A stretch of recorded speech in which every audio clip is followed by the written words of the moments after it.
Yehi Shem Yehovah Mevorach Me'ata ve'ad olam Mimizrach Shemesh ad Mevo'o Mehulal Shem Yehovah.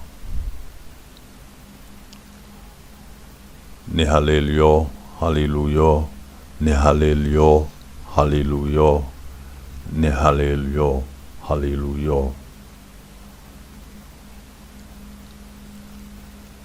Chai Yehovah, Yo Chai, Chai Yehovah, Yo Chai, Chai Yehovah, Yo Chai.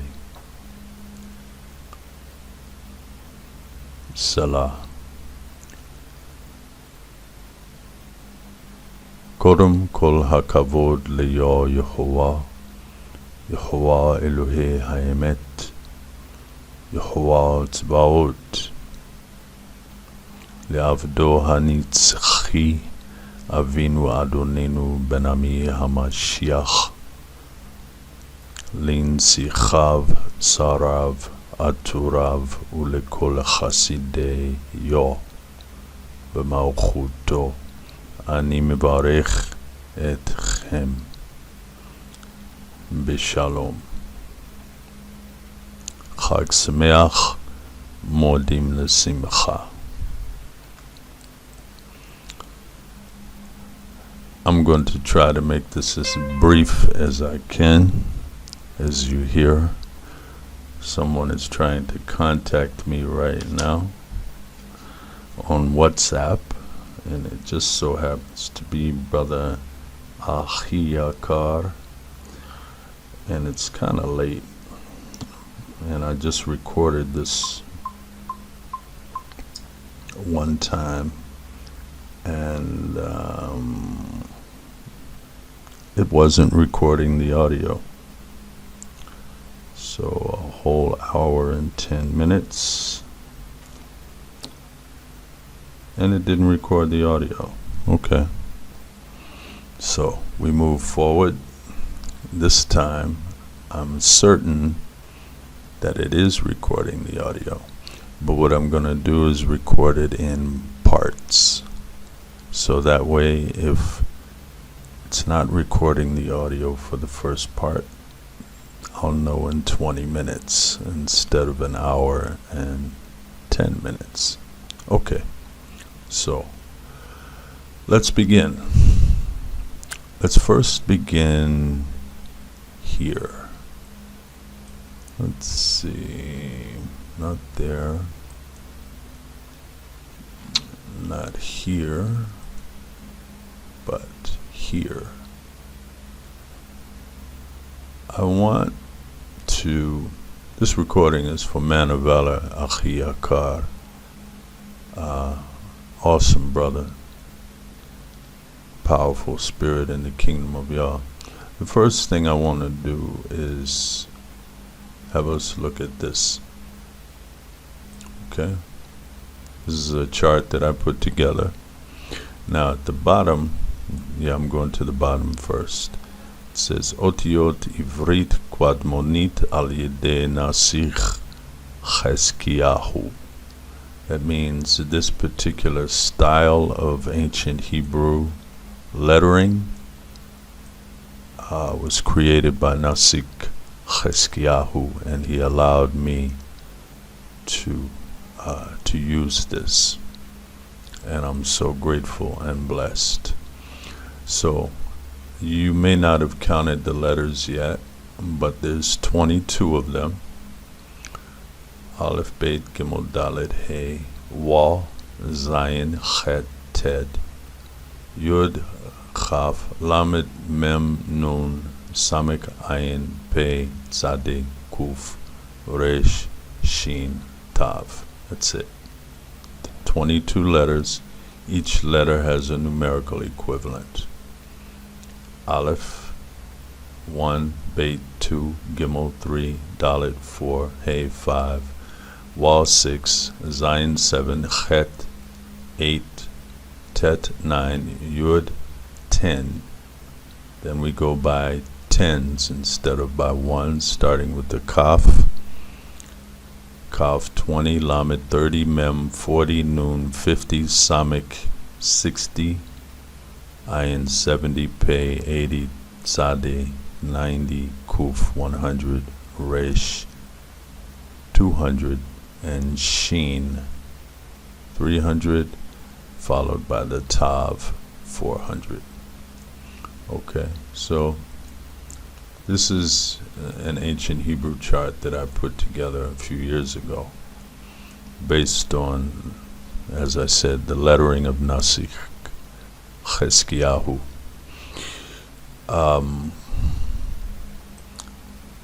Just for you to know, Akhi Yakar, the ancient language, the ancient lettering, the ancient pronunciations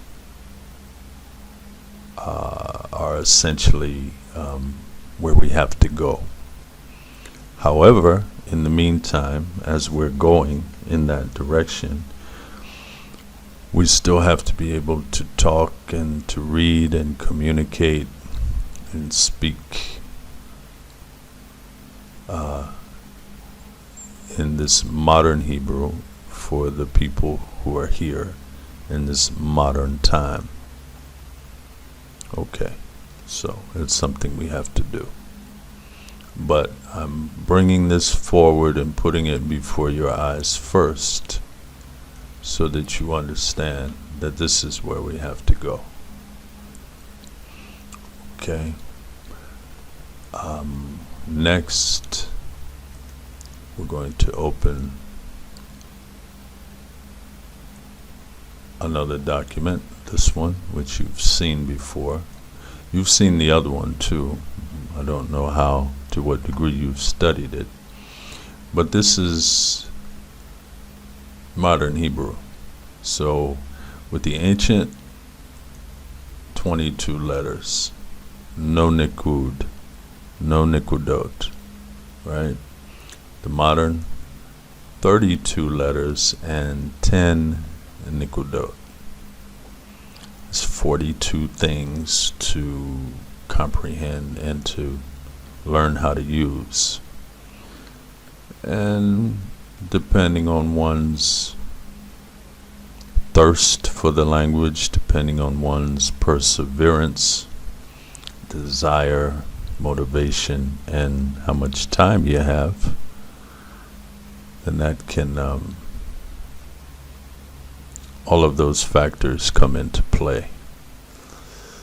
I'm gonna turn down my earphone volume a little bit so I don't hear my voice coming back so much.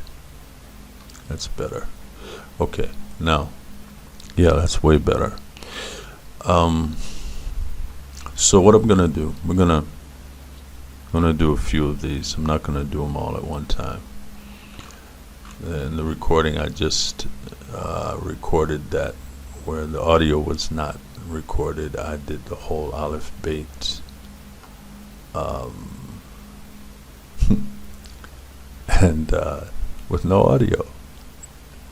And imagine, you can just imagine how how that feels, when you've done some work and you realize, oh, I got to do it all over again. Anyway, so we're going to start with Aleph. Okay, this is a cursive Aleph. By cursive, I mean, of course you know what I mean. What a cursive Aleph is that you write with your pen or your pencil. Again, numerical equivalent of 1. The sound of the Aleph is silent. It's not it's silent, meaning that it takes on the sound given to it by whatever is around it, or under it, or within it, or next to it, okay, or above it in some cases. Alright, that's how it looks when you write it with your pen or your pencil. The thing to know, close this. Oh no, I don't want to close that. I just want to do this. The thing to know is that I wanted to type this letter for you here. Okay, that's what the Alef looks like. Modern printed Alef. In one font. In another font, it would look like this. Okay? Somewhat different and somewhat the same. But when you're writing it, the strokes and the direction of the strokes of your writing instrument are important. Why? Because if you're writing in the wrong and your strokes are leading you in the wrong direction, it's going to completely affect the flow of what you're writing. So someone with an English speaking background would probably write, first of all, they would probably look at this and they would probably say, well, that's like a 1 and a C, or an L and a C, right? That might be what they see. But it's not. It's an Alef. Okay?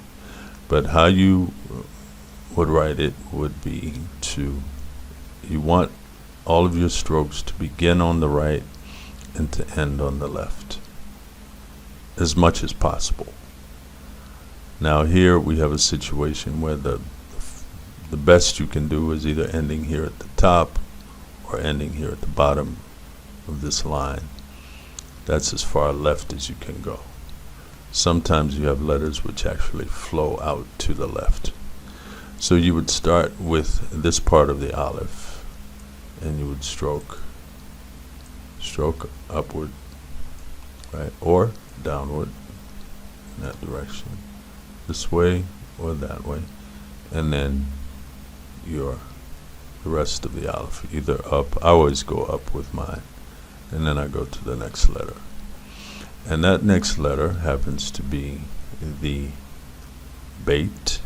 Let's go to the Bayt. That's the Bayt. Okay, that's what it looks like. Bayt has a numerical equivalent of 2, and the sound that it gives is b, b, b. All right, and so then you have to incorporate that sound with the Nikudot and with the other letters. The strokes that you would use to write it, you would go from this way to this way, from right and down back to the left, and then you put your dagesh in the middle. That dagesh is what makes it a Bayt. Without the dagesh, it's a Bayt, and it has a V sound, V. Okay, and this is what the Bayt looks like. Okay, with that font, that modern Hebrew font, and that's a little bit more classic.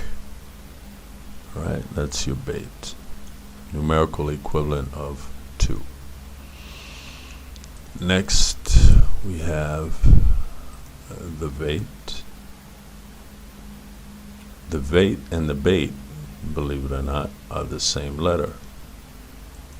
All right, one has a dagesh, one does not. So you would go down again.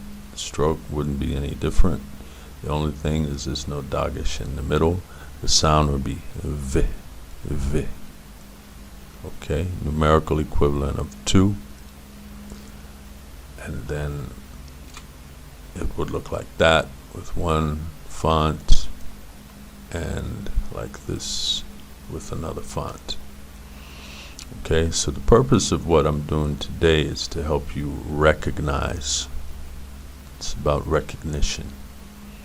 All right, because if you're looking at a Bayt and you see something else in your mind, if your brain is telling you it's a mem or a lamed or a kuf or something else, then that's going to be a problem. So you have to get in the habit of looking at these letters when they're printed. Say, okay, well that's a Bayt, and that's a Bayt. And when you write it yourself, you say, okay, well, that's a Bayt. That's a Bayt, and this would be a Bayt. The Bayt and the Bayt, both the same letter, same numerical equivalent, of 2. Moving on. Next we have the Gimel. Okay, so your strokes, you really don't. I've never seen anyone write the Gimel starting at the bottom and go up and then keep going up. So I have been in the habit for the last 41 years of writing it down and over and ending on the right, which is not where you want to be, but I haven't really applied myself to learn to I haven't taught myself to write it going upward and upward like that. So that's the Gimel. So don't be like me. Teach yourself how to write it going upward and then upward, because that at least is better than going to the right. Okay? So again, that's what you need to do. Gimel has a numerical equivalent of 3, and the sound is g, g, g, not j, like G.I. Joe, right? It's g, like get. Okay, the printed Gimel looks like that with one font, and then another font would have it looking like this. So it's got these little legs down here, right? You see that the see the legs, that the cursive Gimel just does not have. How about that? Yeah. Okay, so they're not all similar, just so you know. They're not all similar. When I say they're not all similar, I mean the cursive letters don't always resemble their printed counterpart. Next we have the Dalet. The numerical equivalent of the Dalet is 4. Strokes you would use in writing it. You would come up, around, under, and back over, starting at the bottom. Up, around, under, and back over. Numerical equivalent of 4. Sound, the sound of the Dalet is d, d, d, d. Okay, and printed Dalet looks like that, or depending on the font, it could look like that. Okay, it's all about recognition. That's what we're doing, learning how to recognize these letters. Okay, moving forward, we next have the Hey. Okay, that's a small Hey. Let me get the big one. There it is.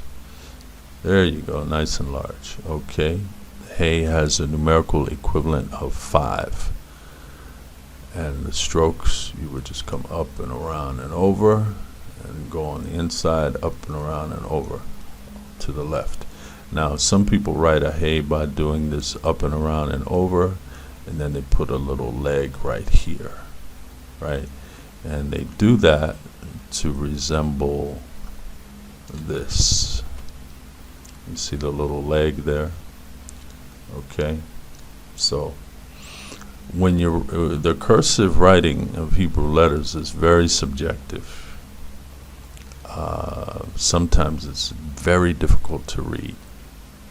People have, gotten in the habit of writing certain ways, and sometimes it's very difficult to read.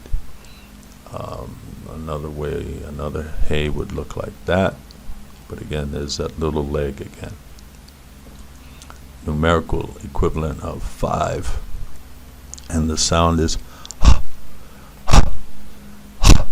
right, like that. And now all of the letters so far, going all the way back to the Alef, the Bayt, the Veit, the Gimel, the Dalet, and the Hey, all of these letters are written above the line, and none of them extend above each other. Well, the Alef does have that one line that goes up a little bit, but other than that, they're all pretty much within the same parameters when you write them. cursive writing. Other than that one line that goes on the Aleph, let's go back and look at that real quick. This line here, this line right here. Other than that one line, because you notice it's a little higher. It's a lot higher than this part. But none of these, the Aleph, the Bayt, the Bayt, the Gimel, the Dalet, or the Hay, none of them go below the line. Let's be clear about that. Okay, so now we're going to go to the 6th letter of the Hebrew Alef Bayt that has a numerical equivalent of 6, right? And that would be this one. Now, in modern Hebrew, it's called a Vav, but the Vav actually doesn't exist. It was created by those who took control of our language after we had been cast into the diaspora for our rebellion and our disobedience. Okay? So they took control of the language and they couldn't pronounce a W, so they changed it to, instead of it being a wa, that's the letter, wa, the 6th letter of the Alef Bayt has a numerical equivalent of 6. Instead of pronouncing it as a wa with a sound like that, they made it a vav, same numerical equivalent, but with the sound of v, v. Okay, so the vav too is above the line. It does not go below the line, but it goes a little higher than the other letters. Just so you know, just a little higher, not a lot. Okay, and the printed vav would look like this. Another font, it would look like that. Numerical equivalent of 6. All right. Moving forward, the next letter. Now, before I go any further, the Vav, I'm going to go back to this one. The Vav is a very critical letter in the Hebrew Alef Bayt, because the Vav and the Yud have a profound relationship that becomes apparent once we begin to study the verbs. It's until you get to that point, you're really not aware of the relationship that they have. But also the Vav, or the Wa, Slika, the Wa and the Yud in the ancient language were the letters used to signify vowel sounds. The Wa allows you to have the O sound and the U sound, O and U, and which is further clarification about the insidiousness of the Vav. How are you going to get O and U from a V sound? But you certainly can get O and U from a sound. Okay? Because there's a lot of air in all three of those sounds, where there's not a lot of air at all in V. Okay? So the Vav again, the Slika, the Wa again, was used to give you the O and the U sound, and when we get to the Yud, I'll explain about that. But this letter and the Hey and the Yud are the letters that you find in the name of Yehovah. All right? So they're very, very important. Very, very important. Okay, so moving forward, we next have the Zion.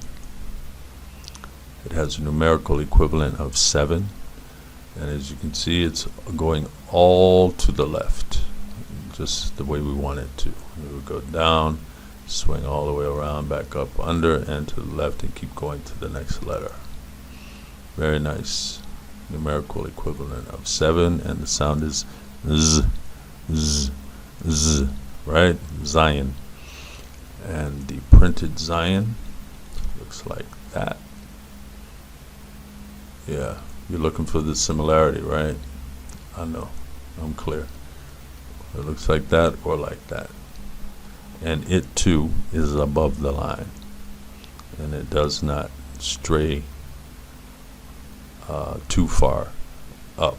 It's the same height as the dalet and the hay and the gimel and the vav.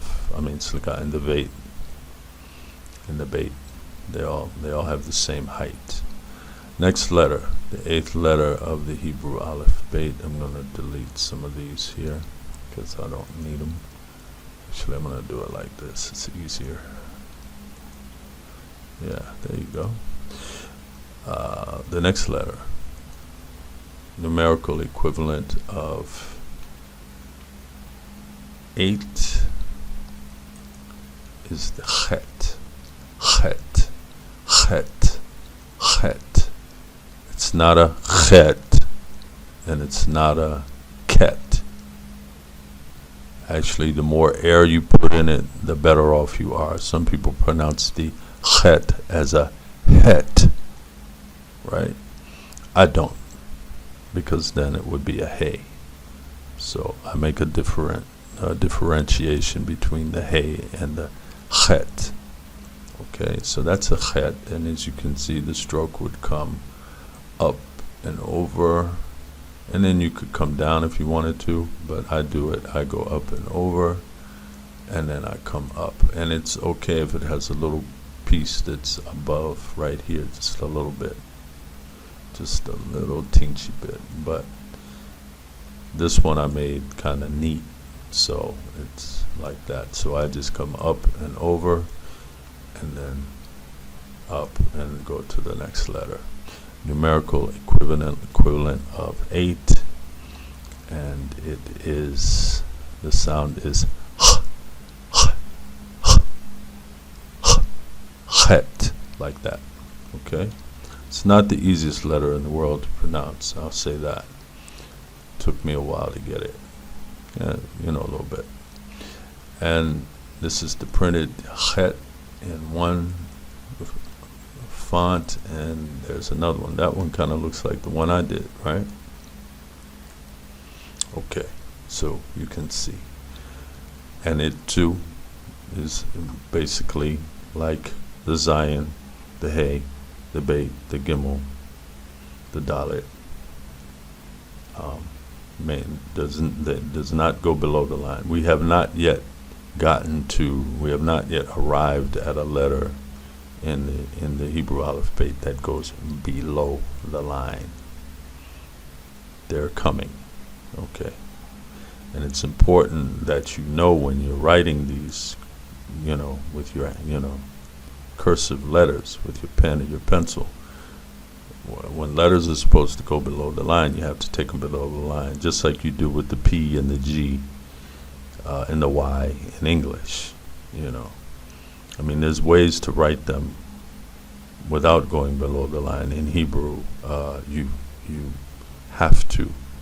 They must, that which is supposed to go below the line, if you don't, you're just creating problems for yourself. So far, none of the letters that we've encountered that I've spoken about, none of them go below the line so far. Next letter is it's an interesting letter because it's not used a whole lot. Okay, it's the tet. And if you notice, okay, well, first, the tet has a numerical equivalent of 9, and no part of it goes to the left. So the best you could do would be to come down like this and come back up, and then move on to the next letter. I unfortunately have never applied myself to do that. Okay, so it's something that I still have yet to do. So don't be like me, because I write mine like this. I come up, I come down, and I come around like that. That's the wrong way. You want to come down this way, and then come up, and then go on to the next letter. So numerical equivalent of 9. The sound of the letter is right? Okay. Then when we want to print it, it looks like that. And you see the printed one does go to the left. Okay? But when you've got a pen in your hand, you're not trying to do all of this. You just want to write the letter and move on. So that's what the tet looks like. Moving on. Next we have the smallest letter in the Hebrew language, the yud. The yud. Okay, it has a numerical equivalent of 10, and the sound is yeah, yeah, yeah, yeah. Right? That's the sound. And as I was saying, that it has a very special and unique relationship with the wa. When it comes to various verb roots, they change places. And that's something we'll talk about later. But the yud, the hey, and the wa are the three letters that you will find written in the name of Yehovah. So, very, very significant letter. They're all significant. But when you find the letters used to write the name of the creator of the heavens and the earth, then of course that's on a whole nother level. And this letter is written not above the line, just all of this space down here. Oh, well, first the stroke would be very easy. You would just come up and over. But all of this space down here, like the line is down here. If you can see where the cursor is, that would be where the line is.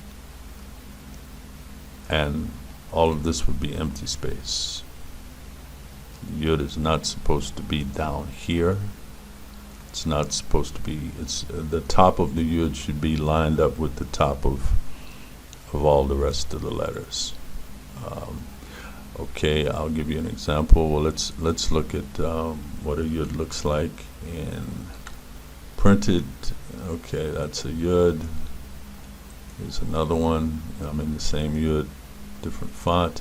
But if you want to write the word hand, okay, hand, which is yad, then you would just do this. Okay, so you see, so the dalet, okay, yud, dalet, right? And I'll even help you out a little bit.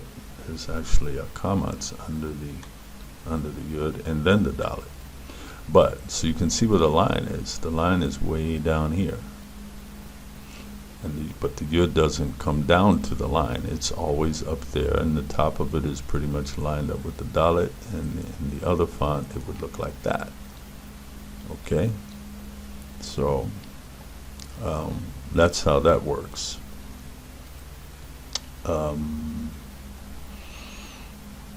And so there we have that. So remember, don't write the yud down here. It's supposed to be up there, lined up with the tops of all the other letters. Okay, that's how the yud looks. The numerical equivalent of 10. All right, it comes up and over like that when you're writing it. So now, all the letters we've had so far, they have been, what I'm trying to do is, let me see. Okay, I want to do this. That's what I want to do. All the letters we've had so far are,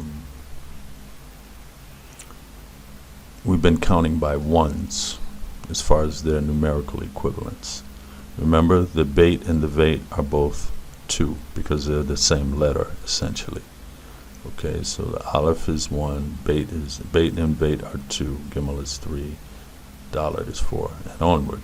So now the next letter we come to is going to be, the numerical equivalent is going to be, it's going to jump up by 10. So the Yud is 10, and the next letter, which is the Kaf, this one right here, is 20. That's the numerical equivalent. You write it by just going around like that, put the dagesh in there, and keep going. The sound is k, k, k, essentially like a regular K in English. Okay, and over here it would look like this. Alright, there's your kaf, numerical equivalent of 20. So we went all the way from the yud with a numerical equivalent of 10, and now we're all the successive letters until we get to the kuf will be 10 numbers apart. Okay, so that's the kaf.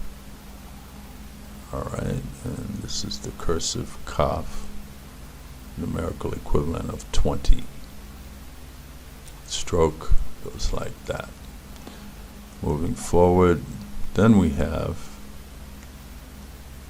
the chaf. It's very similar to the relationship between the bait and the vait. One has a dagesh in it, one does not. The dagesh delineates, the dagesh here delineates that it would have a certain sound. When the dagesh is not there, the sound changes. So this is a kaf, this is a chaf. Okay, kaf, chaf, kaf, chaf. Alright? So when you hear people talking about guttural sounds in Hebrew, actually this is not one of them, believe it or not. Because the Hebrew word that guttural comes from is gironit, which comes from the word garon, which is throat. And somehow when you're dealing with Hebrew grammar and they get to talking about the gironiot, which are the letters that are, supposed to be guttural letters, they are the aleph, the chet, the ayin, but the chaf is not included. The hay is included, and the hay really doesn't have much of a, but it does have the h, so that the throat produces that, so that's understandable. But the kaf is not considered a guttural, but it does have this really harsh sound, chaf, ch, ch, like that. Okay, the 20th letter of the Hebrew Alef Bayt. I'm about to end this recording so I can be certain that it's actually recording the audio, even though I'm pretty sure it is. But I don't want to go a whole nother hour and then come and find that it wasn't recording. So I'm about to end this and start a new one. So that's the chaf. The next letter is the lamed. Okay? The lamed has a numerical equivalent of, oh, wait a minute, sorry, close that. Forgot about the chaf sofit. How in the world could I forget about that? Now, so here we have a first, two firsts actually. This is our first letter with a tail that goes below the line. The line for the chaf sofit would be written, the line would be here. And all of this extends below the line, all of this down here. Okay, it's the same as the kaf, the chaf, right? And now we have the chaf sofit. They all three have a numerical equivalent of 20. And they essentially, and this sound, the sound made by the chaf sofit is the same as the sound made by the chaf. The only difference is that the chaf sofit is only used at the end of a word, and that's why it's called a chaf sofit, because the word sof in Hebrew means end, right, or final. There are a lot of words to say end in Hebrew, by the way, but this is one of them, sof. So a sofit is a final chaf. A chaf sofit is a final chaf. right? It's only used at the end of a word. So you will never find a chaf in the middle of, a chaf sofit in the middle of a word. You will only find a chaf sofit at the end of a word, because the word sofit means end or final. Again, numerical equivalent of 20. When I write a chaf sofit, I do not write it like this and like that. Okay, I don't write it coming up and going all the way up, around, and over. I write it like this and like that, and then I go on.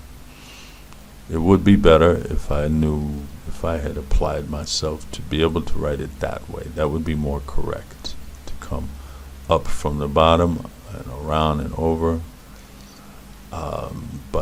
And so that's what you should be attempting to do when you write this letter. Start from below the line, come up. When you get to the line, come around and over and go that way.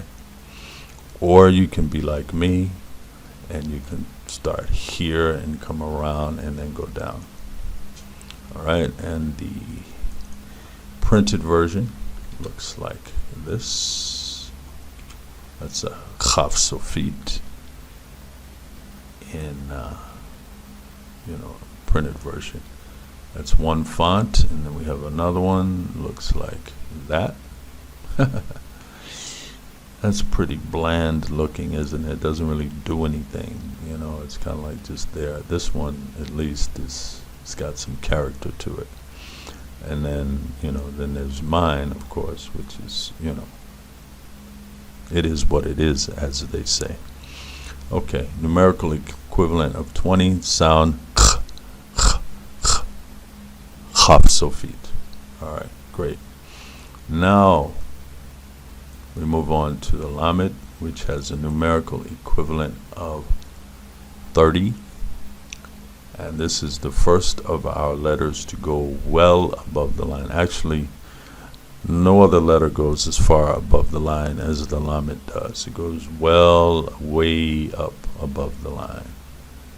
And at the end of this this lesson, I'm going to show you some words written using Elamahds and chaf sofits and other letters that go up above the line and below the line, so you know how to write them.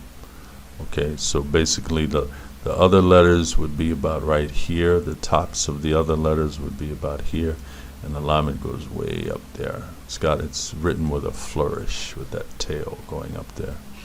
Numerical equivalent of 30, and I have yet to know of or find a way to write it so that you're going to the left in any way. I've always written Elamahd. I start right here, and I come down and around, and I go up like that, and I just keep on stepping.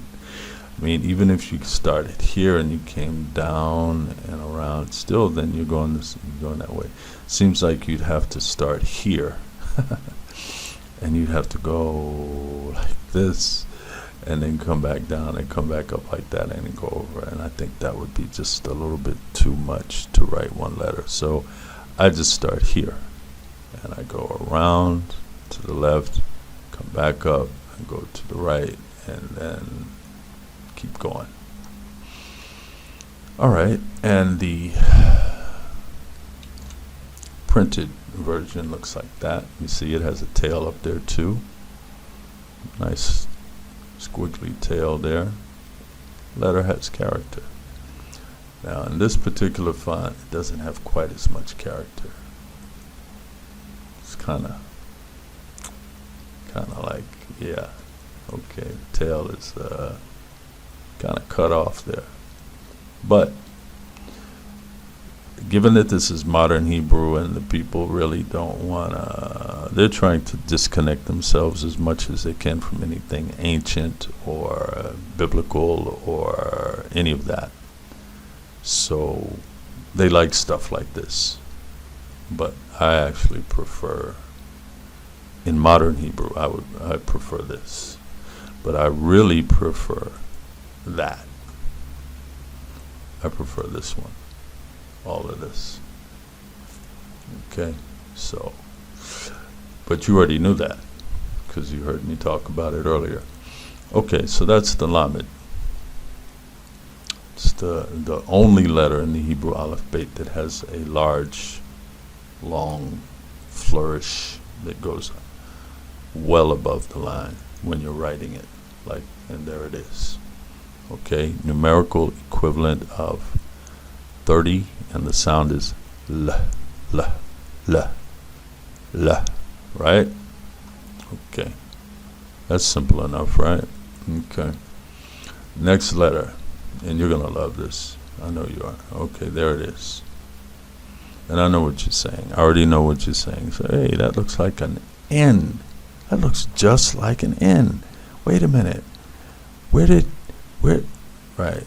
Okay. Well, don't put the cart before the horse, as they say, proverbially. The mem, this mem, written this way. And again, you would write it down, up, and down to the left. Down, up, and down to the left. Not the opposite. Okay, because you want to be going that way. Remember that Hebrew existed long before English was thought about. So all of those letters that they've created that look like, that have resemblances to Hebrew letters, just remember which came first. Okay? Real simple.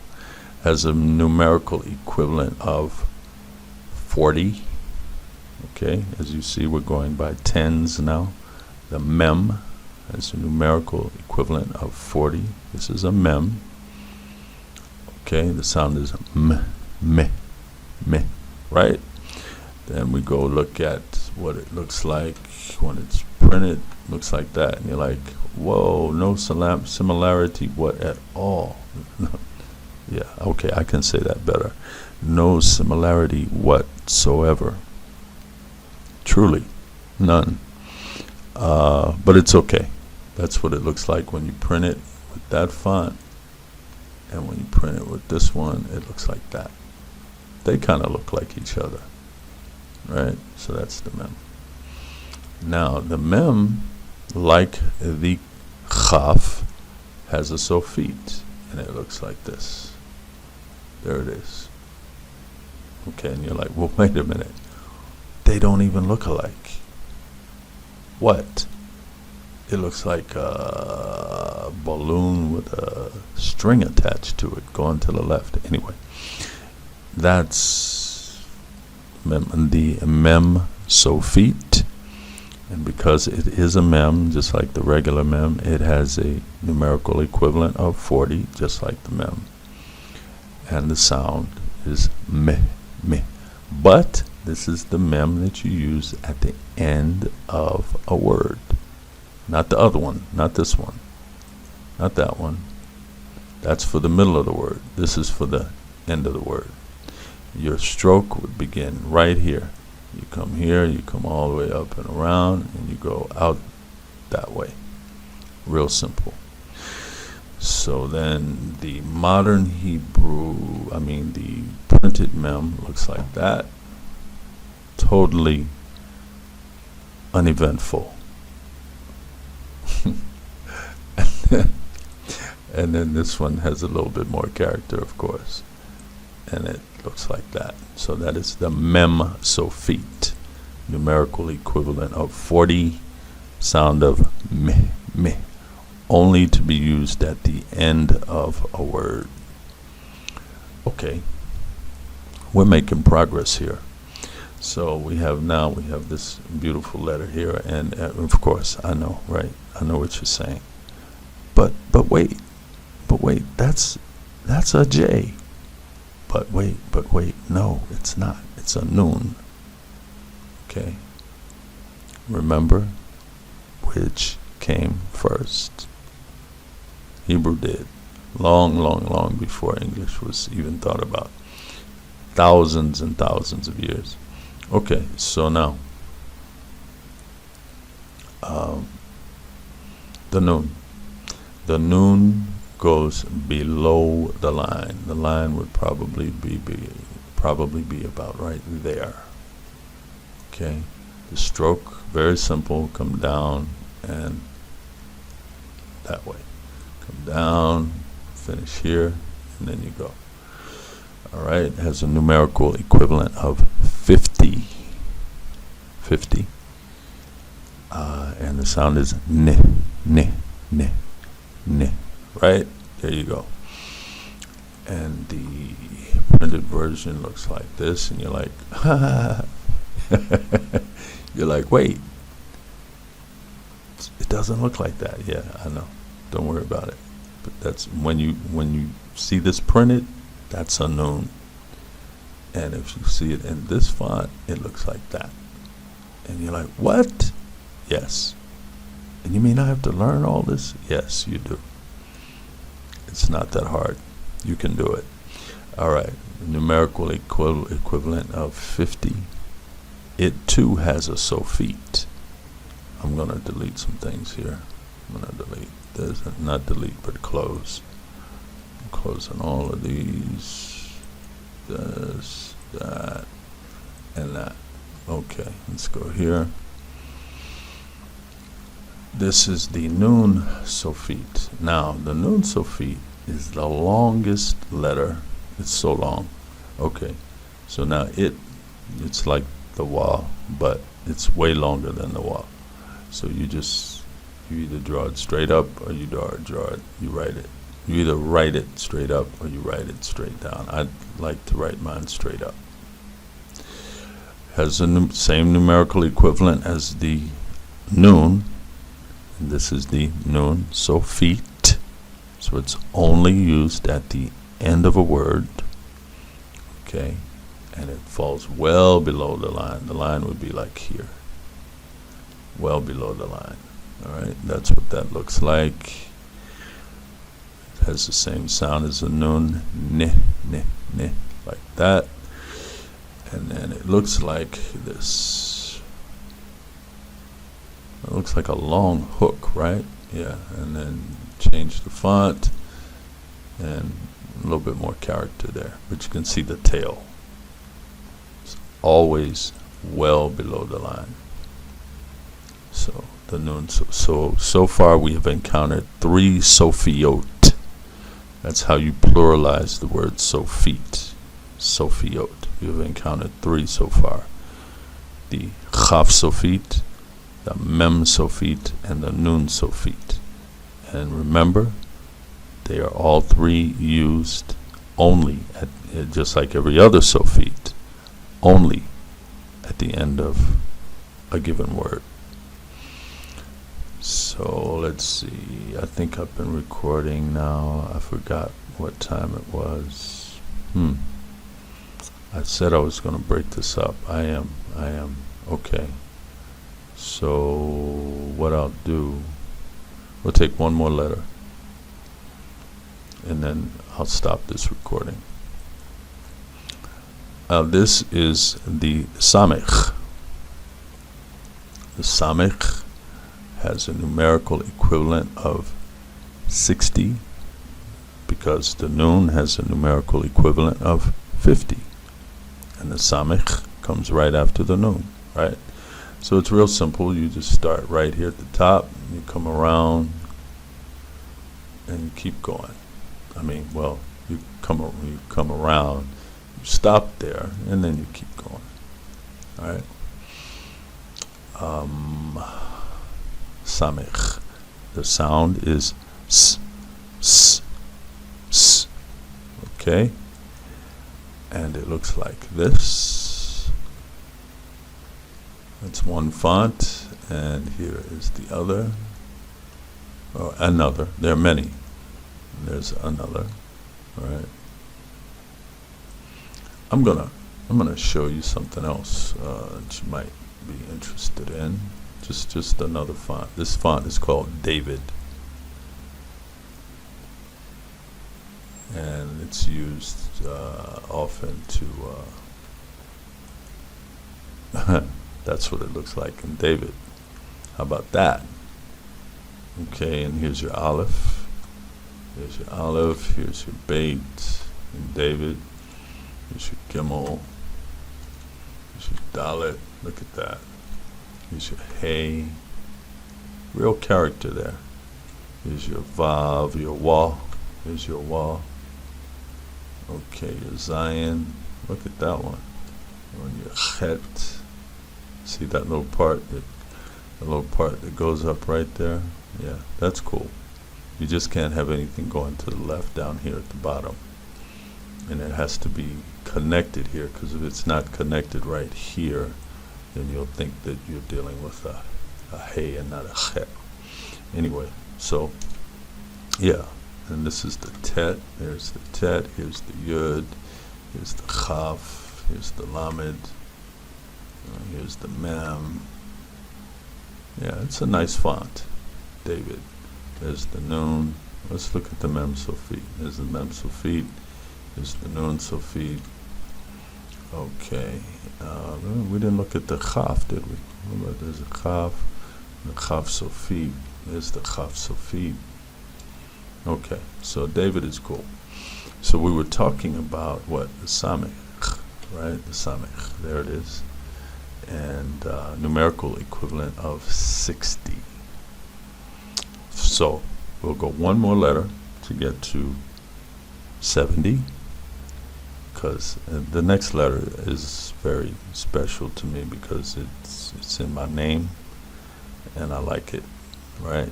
So we're gonna do that now, and then we're gonna stop the recording. 70 is a good place to stop, and that would be the ayin. Now the ayin is, in some places you'll find it written that the ayin is silent, but it's really not. The ayin being, all of these are ancient sounds, and the ayin is spoken from the diaphragm. It has a different feel. It's not the same as the aleph, but it's written. It has a numerical equivalent of 70. You start here, you come down, up, and around and over, and you end there and on to the next letter. That's the ayin, numerical equivalent of 70. I can't tell you what the sound is, because it does get its sound from the vowels and from adjoining letters, but it's not silent. Okay. We'll talk more about the ayin later. It's a very interesting letter, one of my favorites. And in the font of David, it looks like that. How about that? There's an ayin. And then if you were in a font a more modern font, it would probably, oh no, that's not it. It's not, no, that wouldn't be it. It would look like that. That's more of a modern font for the ayin. But David, we like David. There it is there. So David, the font has a little flair and flourish to it. Numerical equivalent of 70. So we're going to stop right here. I'm going to check the recording, make sure everything is okay, and finish off. I don't know if I'm going to finish it tonight. It's getting kind of late, but at least we got this part this part done at this point. So what I'll do is I'll leave that ayin there, and I'll let you all take a look at something that's really special to me, and that's this. All right. So hallelujah, yo chai, chag sameach, modim l'simcha. So this is just a brief pause. We're going to pick it up with the next recording. Hallelujah.